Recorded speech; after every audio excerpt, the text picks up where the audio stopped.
droit de jouir d'un bien sans en être propriétaire et à condition d'en assurer la conservation, c'est-à-dire l'entretenir.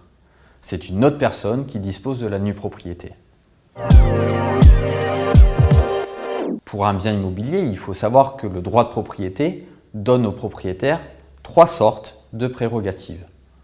Le droit d'utiliser le logement, c'est-à-dire l'habiter, le droit de percevoir les revenus du logement, c'est-à-dire le louer, le droit de disposer du logement, c'est-à-dire le vendre. Il est possible pour le propriétaire de séparer ses prérogatives en 2 groupes.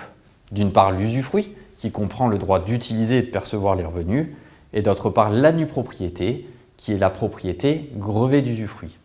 Le droit de propriété est donc la combinaison de l'usufruit et de la nue propriété.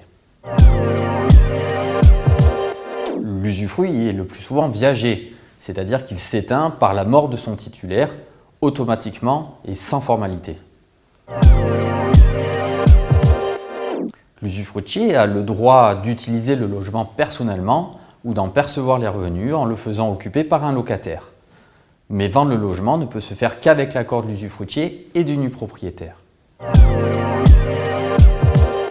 Veiller à la conservation du bien, c'est-à-dire l'entretenir, s'engager à jouir raisonnablement du bien, payer la taxe foncière, la taxe d'habitation s'il s'agit d'un bien immobilier, faire toutes les réparations d'entretien, les grosses réparations étant à la charge du nu propriétaire.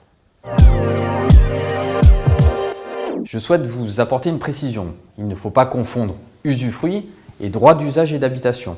Le droit d'usage et d'habitation est strictement personnel et est limité à la seule habitation du logement sans pouvoir le louer. Il ne peut pas y avoir de perception de revenus.